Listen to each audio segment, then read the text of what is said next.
Ella dijo la boda se canceló y luego entró en pánico cuando no pudo pagar la casa de sus sueños sola y ahora quiere que vuelva. Hola a todos. He sido lector durante años, pero esta es la primera vez que publico algo. Lo hago desde una cuenta secundaria por motivos evidentes, ya que hay personas implicadas que podrían reconocerme. Esta historia es extensa, así que prepárense. He estado dudando durante meses sobre compartir esto, pero después de leer una publicación similar ayer, pensé que sería un alivio sacarlo de mi sistema. Y quizá también ayudé a alguien a identificar señales que yo no supe ver. Aviso, esta historia es un torbellino de principio a fin. Empezaré con algo de contexto. Soy un hombre de 31 años y trabajo como ingeniero mecánico en una empresa aeroespacial en Seattle. Una persona común, con algunos kilos de más, pero trabajando en ello. Tengo entradas cada vez más notorias, que ya aprendí a aceptar, y definitivamente me siento más cómodo hablando de materiales compuestos que de ropa. Crecí en una familia de clase media en Michigan. Pagué la universidad con becas y empleos de medio tiempo, y conseguí un puesto decente apenas terminé los estudios. Fue entonces cuando conocí a Naira. Tenía 28 años y era ejecutiva de marketing en una firma de mucho prestigio. En términos de apariencia, estaba muy por encima de lo que uno esperaría para alguien como yo.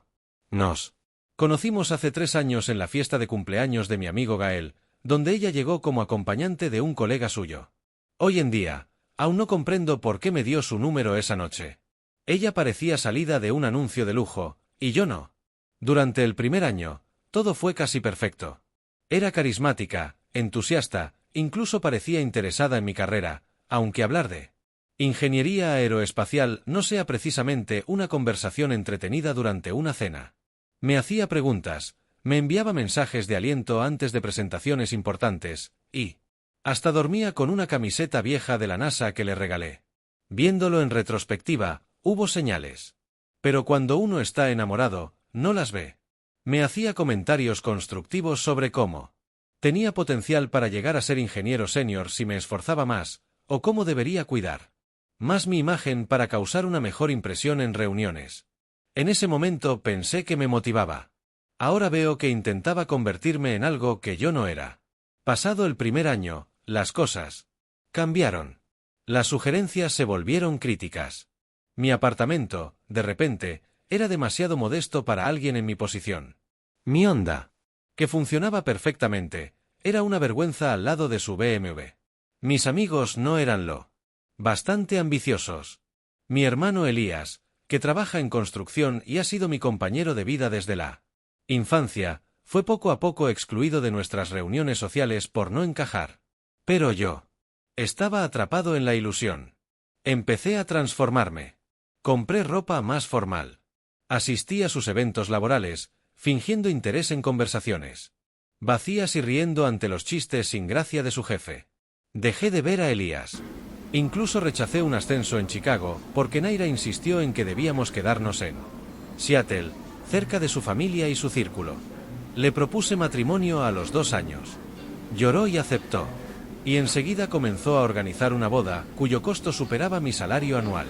Es una inversión en nuestras relaciones sociales, decía. Según ella, estas conexiones serían claves para nuestro futuro.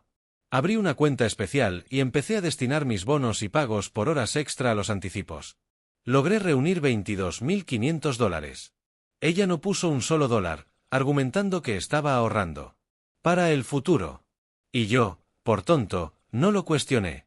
6 meses antes de la boda, comenzó a presionarme para que compráramos una casa.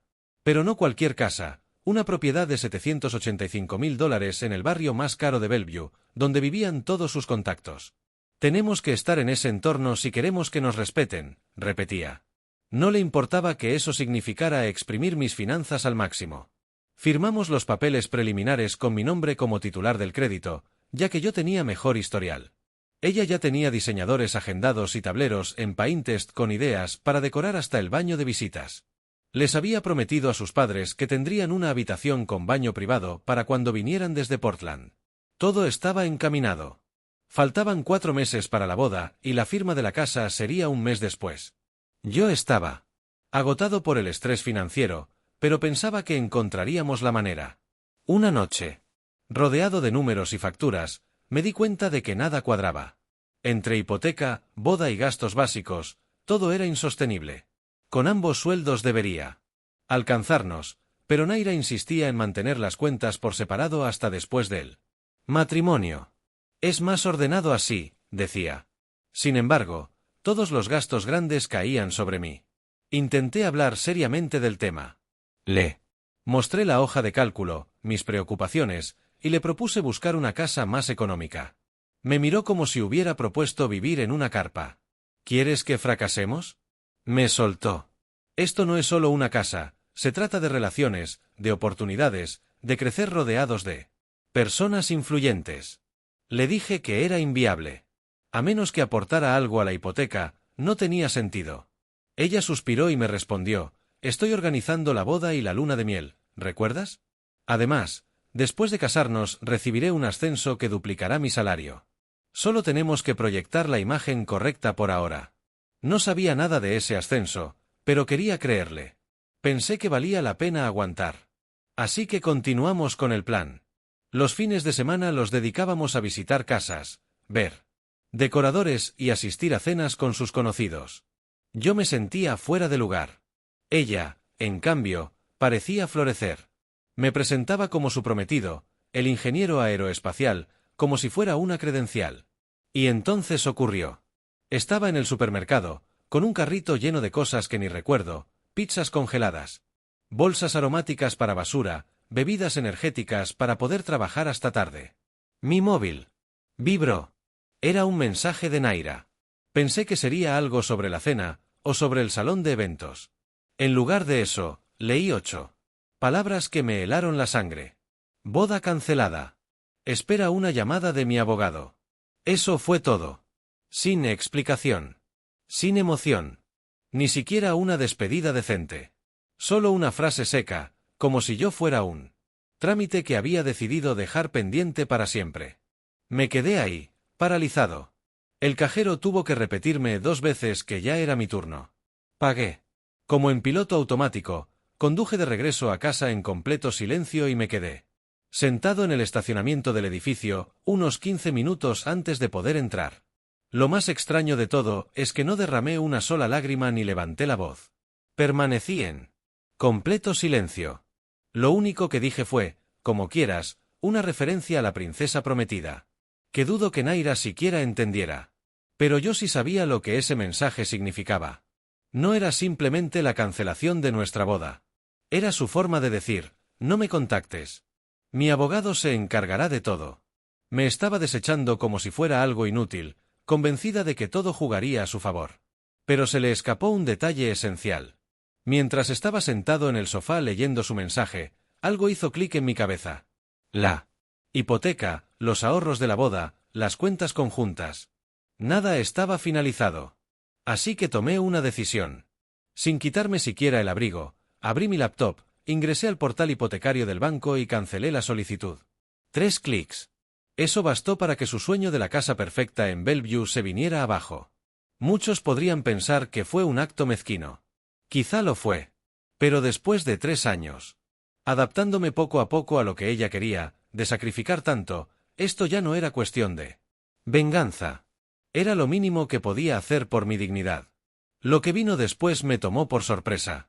Las siguientes horas fueron surrealistas. Esperaba que mi teléfono estallara con mensajes de Naira exigiendo explicaciones. Pero no. Pasó nada. Un silencio absoluto que, de alguna manera, fue más devastador que una confrontación directa. Y ahí lo comprendí. Yo ya había cumplido mi función en su vida. Ahora era prescindible. Esa noche apenas dormí. Mi mente no dejaba de repasar cada etapa de nuestra relación, intentando encontrar señales que tal vez pasé por alto. ¿Había dicho algo? ¿Hecho algo?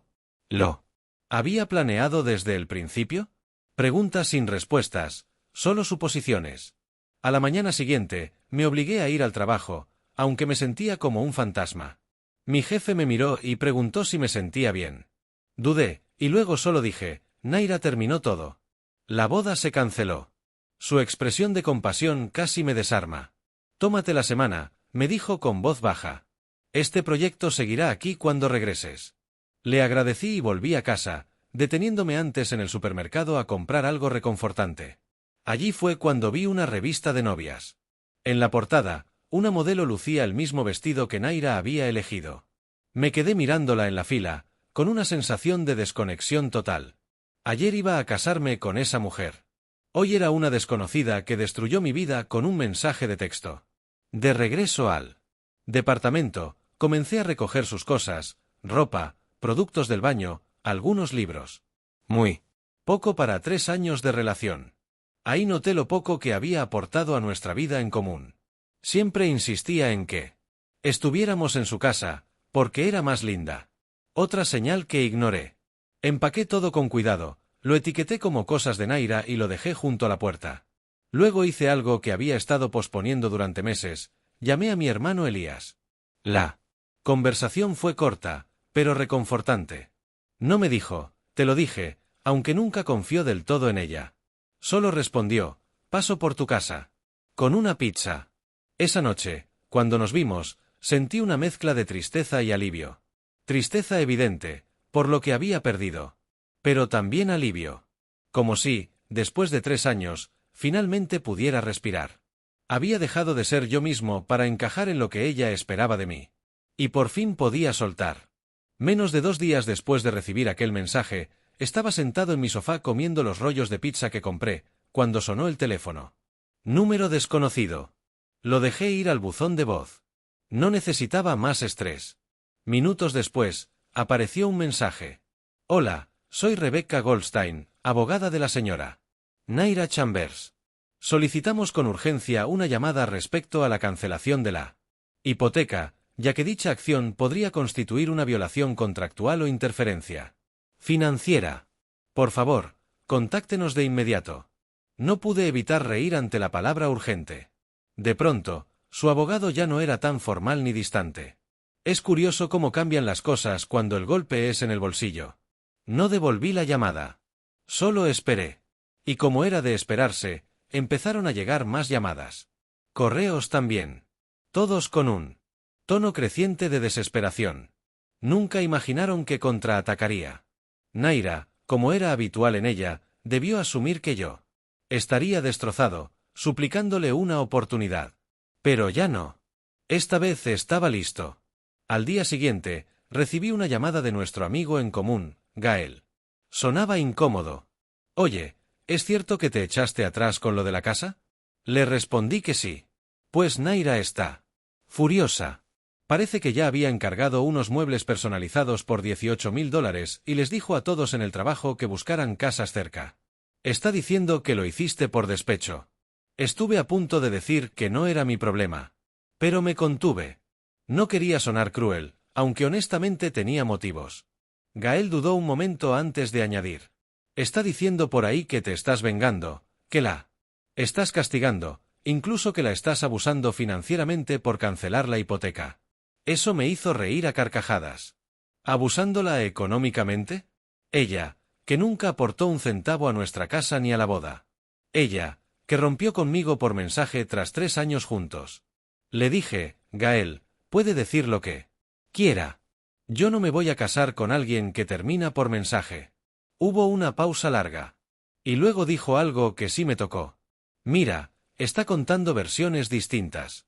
A algunos les dice que fue mutuo, a otros que había cosas que no puede contar. Es raro. Cuando colgué, me quedé pensando. ¿Qué cosas no podía contar? ¿Insinuaba que yo la maltrataba? ¿O que era infiel? El hecho de que tuviera tantas versiones mostraba que intentaba proteger su imagen. Pero si esta ruptura fue decisión suya, ¿por qué tanta necesidad de controlar el relato? Los días siguientes fueron una mezcla de vacío emocional y momentos de lucidez brutal. Recordé conversaciones que antes parecían inofensivas, pero que ahora tenían otro matiz. Como cuando mencionó que su ex había sido muy generoso económicamente, o su decepción apenas disimulada cada vez que yo prefería ahorrar en lugar de gastar en cosas lujosas. Revisé fotos antiguas en mi teléfono. En casi todas, ella posaba impecable, como si estuviera en una sesión profesional. Yo, en cambio, siempre parecía un poco forzado, fuera de lugar. ¿En qué momento me desconecté? ¿Tanto de mí mismo? El golpe final fue revisar mis cuentas y calcular cuánto había invertido en nuestra relación, más de $65.000.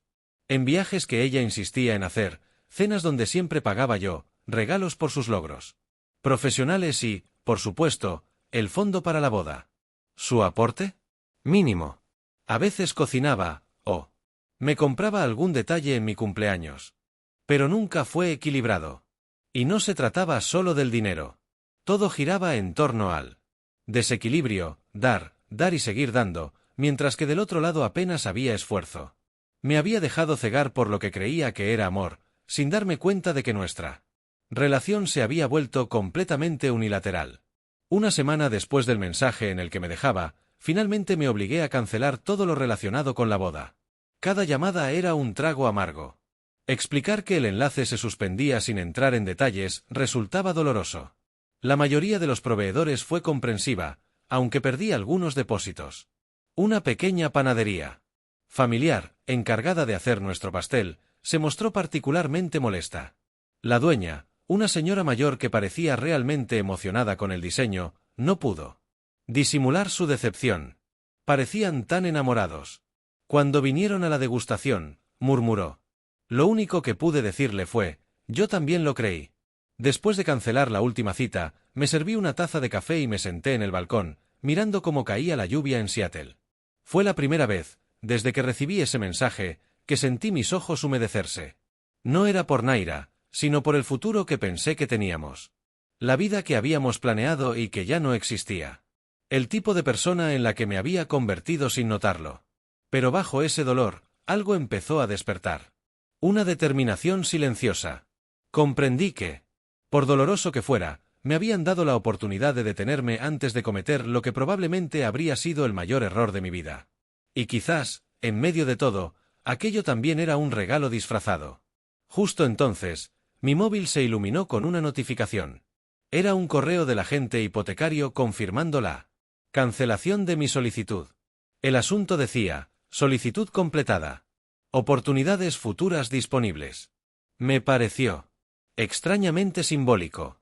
Lo que Naira no sabía, lo que nadie sabía, era que ya había empezado a notar cosas extrañas. Antes del mensaje. Mirando hacia atrás, todo estaba ahí. Correos de trabajo nocturnos que ocultaba apenas me acercaba. Cenas con supuestos clientes que se extendían hasta la madrugada. El gesto automático de bloquear su móvil al entrar en una habitación. Había registrado todos esos comportamientos, pero no quería aceptar lo que implicaban. Ahora que todo se venía abajo, comencé a ver con claridad.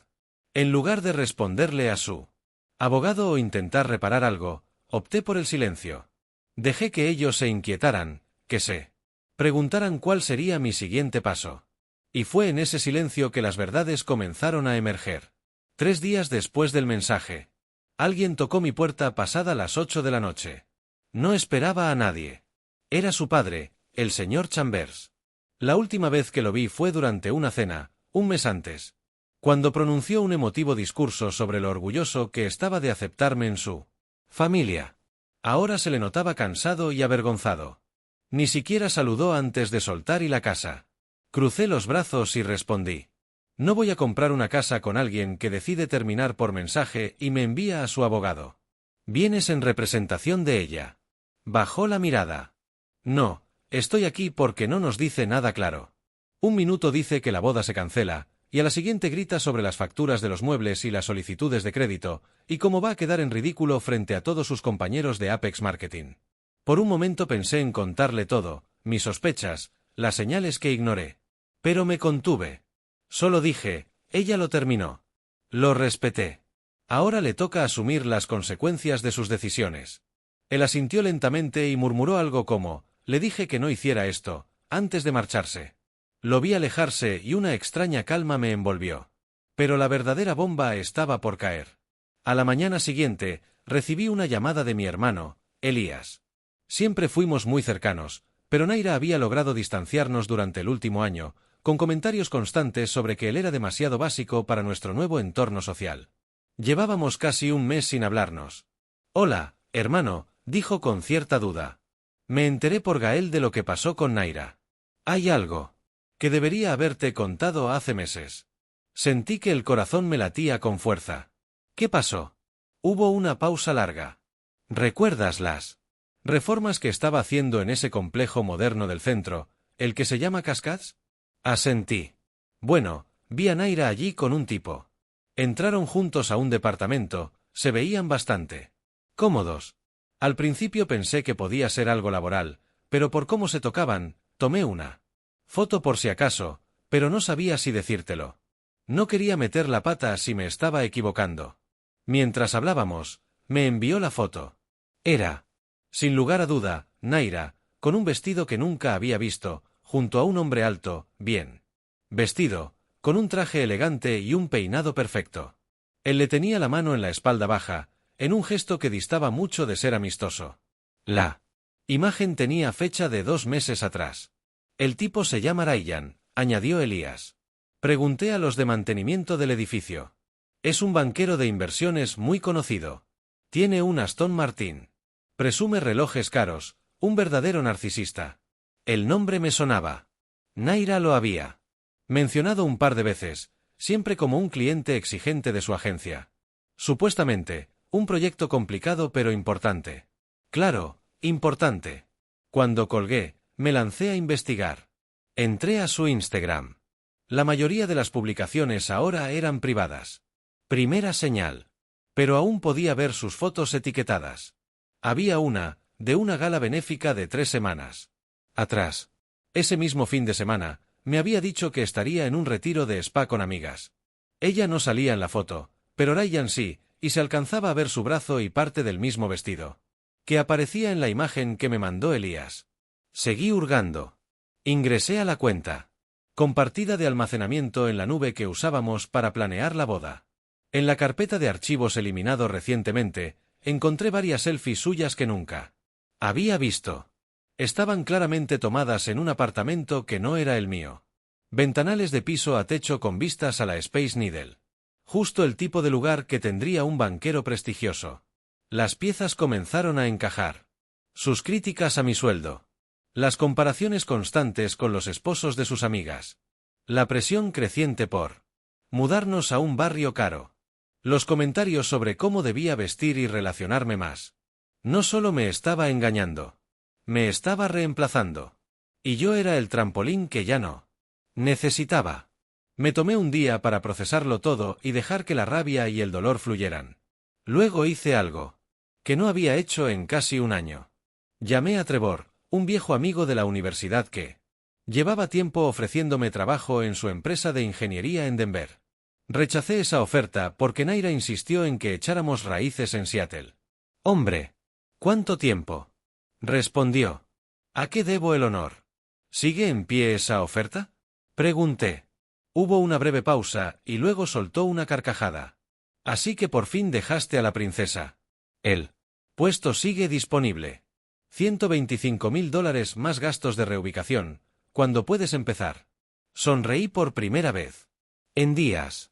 ¿Qué te parece el mes que viene? La charla con Trevor fue como un salvavidas en medio de la tormenta. No me pidió detalles de la ruptura. En cambio, me habló con entusiasmo de los proyectos, del equipo que me esperaba y de los increíbles senderos para caminatas a 1 hora de Denver. Era justo lo que necesitaba, una visión de futuro que no tuviera nada que ver con Naira ni con la vida que había intentado construir a su lado. Al colgar, me sentí más vivo que en mucho tiempo. Tomé un bloc de notas y comencé a hacer listas. Anoté todo lo necesario para dejar Seattle, cosas que debía empacar o vender, personas con las que necesitaba ponerme en contacto. Sentí un alivio extraño al tener por fin un plan claro, uno que era exclusivamente mío. Esa noche, me permití pensar con profundidad en lo que había descubierto. Naira no solo me había sido infiel. Llevaba tiempo construyendo, de forma deliberada, una alternativa, una especie de plan de respaldo que, en sus ojos, era una mejora.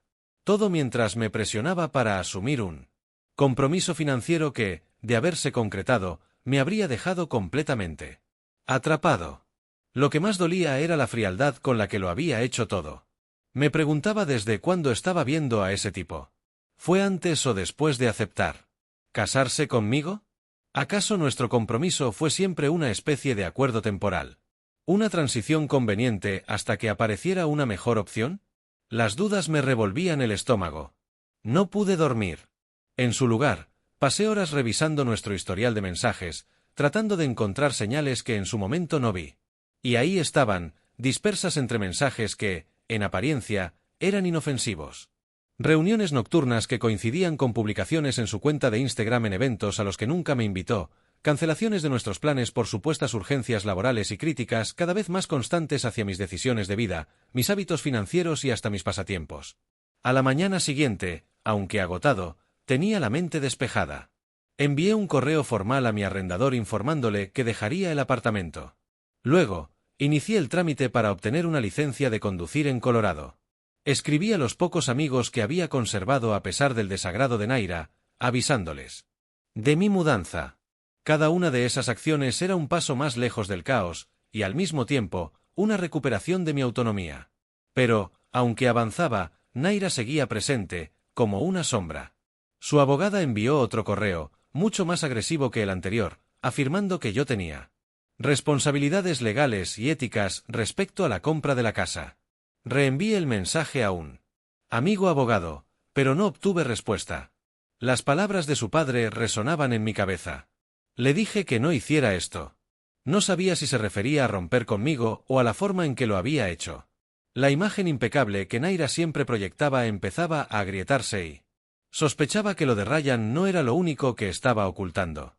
Al día siguiente, recibí una llamada del banco. No era un mensaje automático, sino un especialista en prevención de fraudes. Alguien había intentado retirar los $22.500 que teníamos en nuestra cuenta conjunta para la boda, justo a las 11:37 de la noche anterior. La transacción fue bloqueada porque el destino era una cuenta personal a nombre exclusivo de Naira. Congelé de inmediato la cuenta y pedí acceso a los registros de inicio de sesión recientes. Mientras hablaba con el representante del banco, recibí un correo nuevo en mi bandeja de entrada. Asunto urgente sobre los fondos de la boda. Era de parte de la abogada de Naira, Rebecca Goldstein. Señor Hernández, mi clienta está preocupada por los fondos retenidos en la cuenta conjunta destinada a la boda, ahora cancelada. Dado que usted realizó varios pagos y transferencias, y pagó directamente a varios proveedores, ella considera que tiene derecho a reclamar una parte considerable de esos fondos. No podía creer lo que estaba leyendo. Era una completa falsedad. Tenía todos los extractos bancarios y registros que demostraban que el 100% del dinero había salido de mi cuenta. Naira nunca aportó ni un centavo.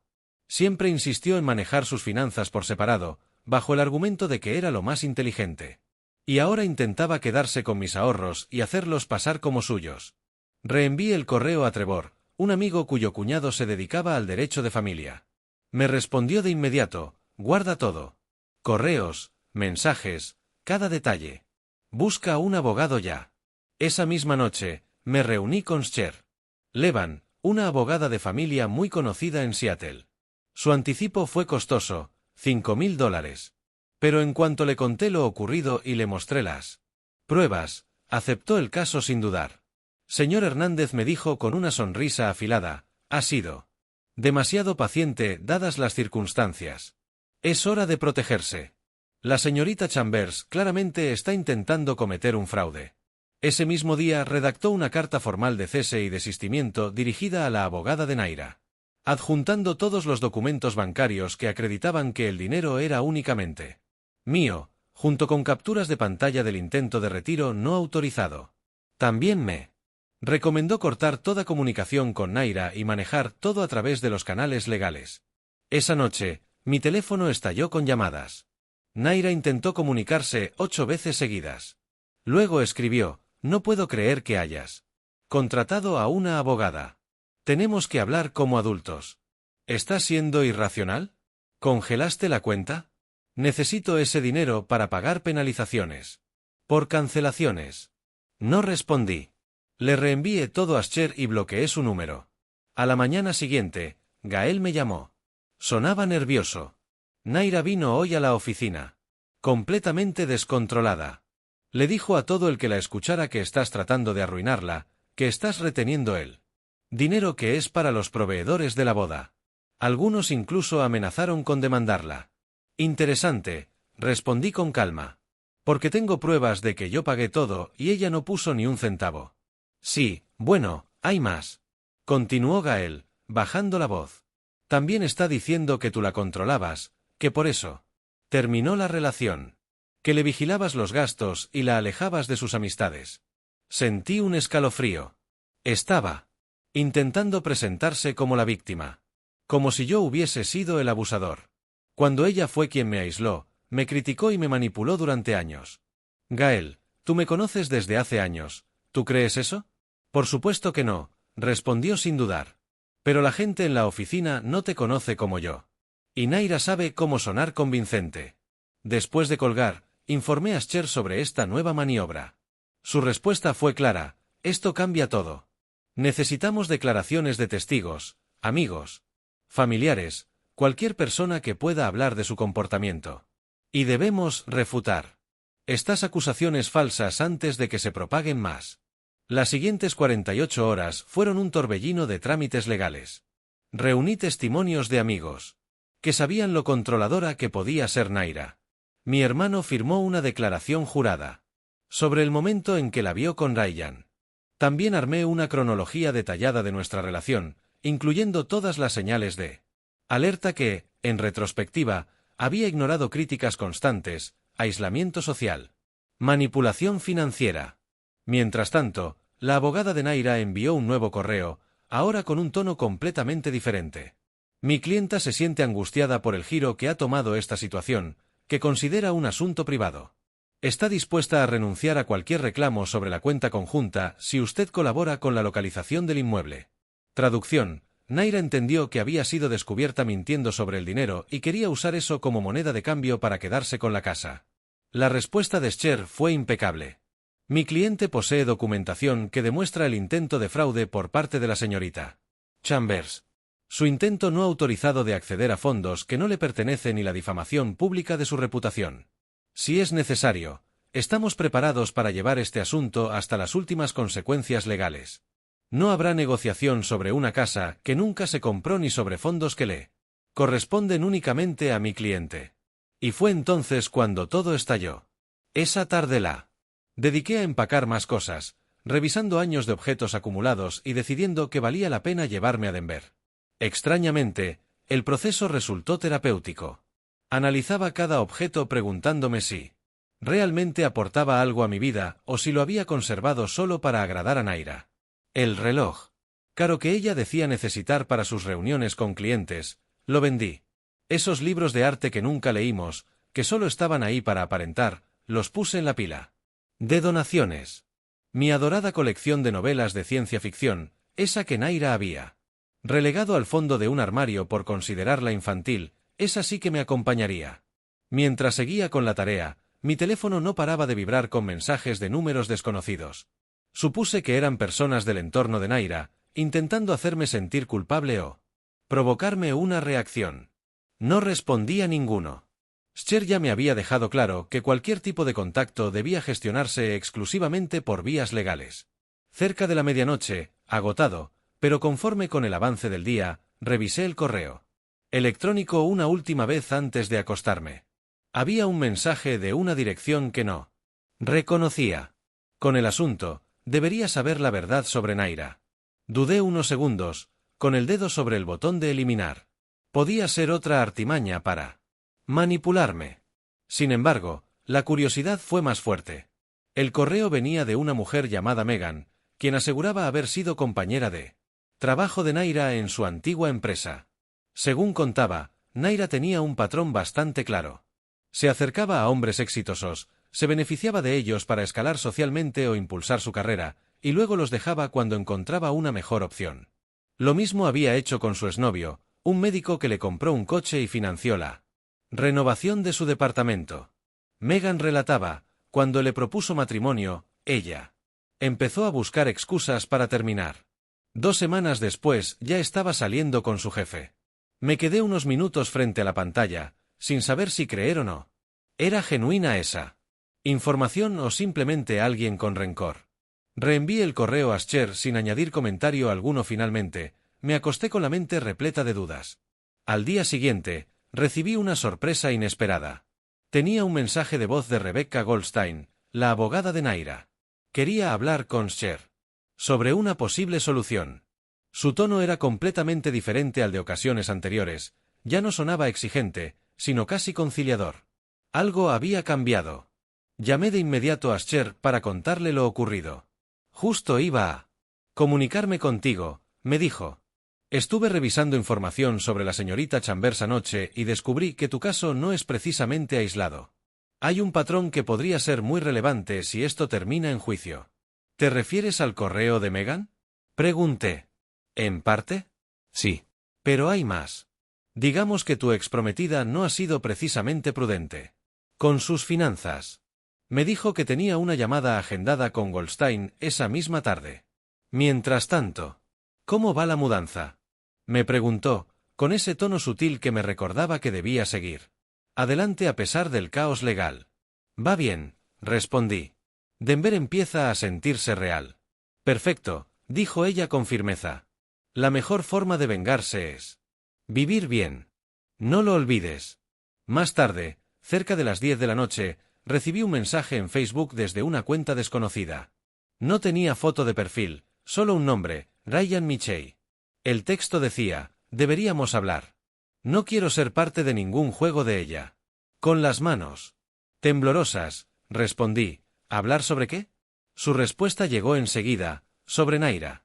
Sobre las mentiras que nos ha contado a ambos.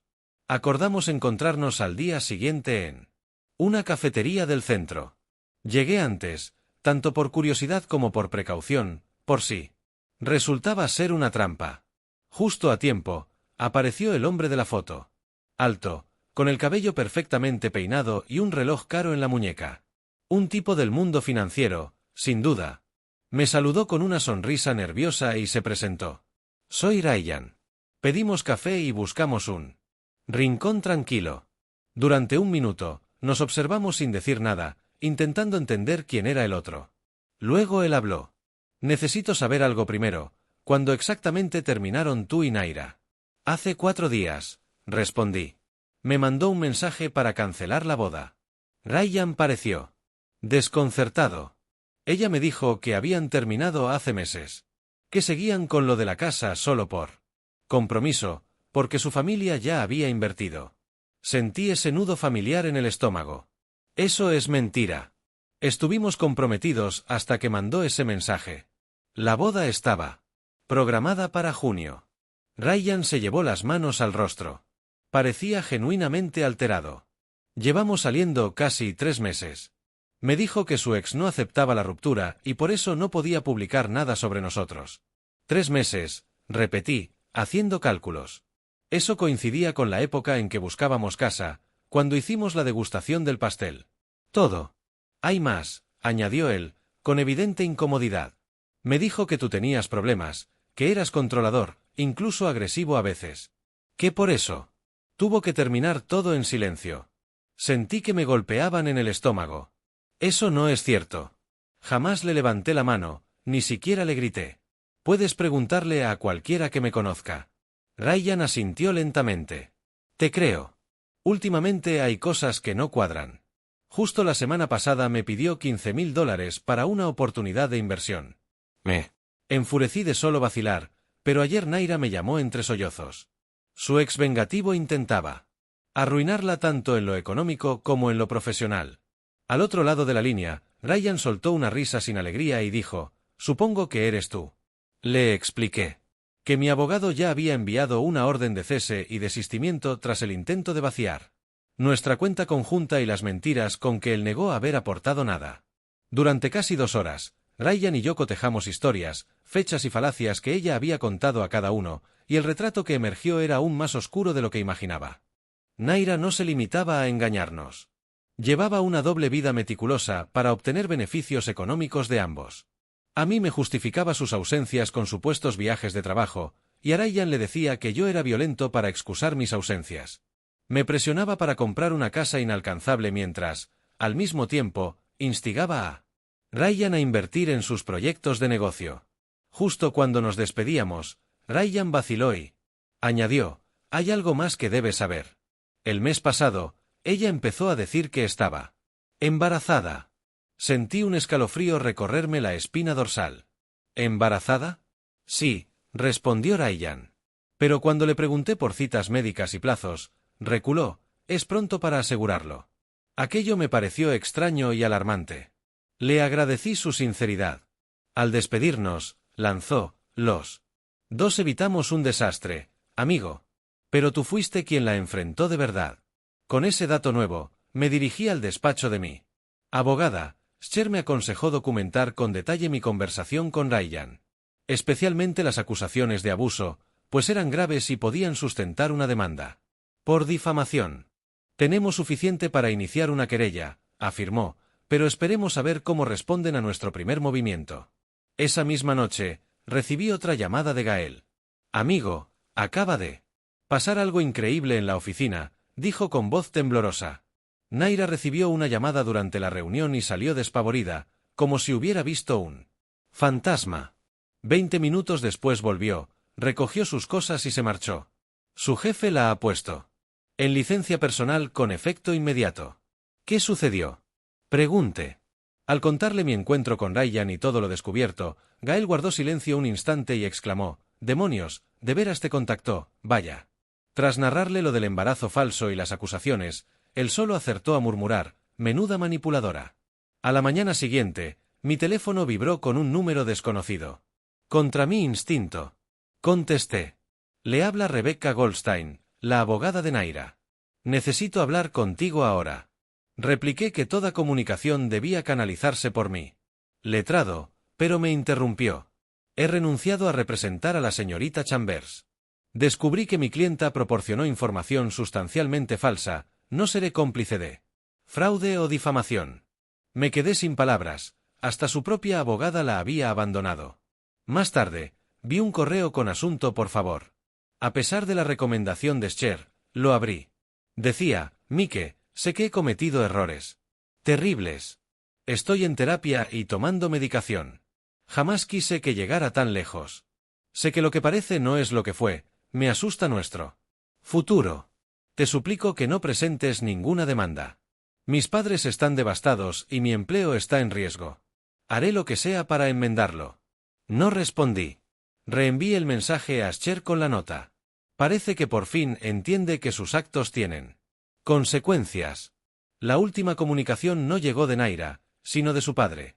Me citó en un parque cercano a mi apartamento y pese a mis reservas, acudí. El señor Chambers lucía envejecido, con profundas ojeras. El hombre de negocios confiado había desaparecido, sustituido por un padre angustiado. Mike comenzó con voz ronca, te debo una disculpa enorme. Sé que Naira padece problemas de salud mental desde la universidad, aunque siempre rechazó el tratamiento.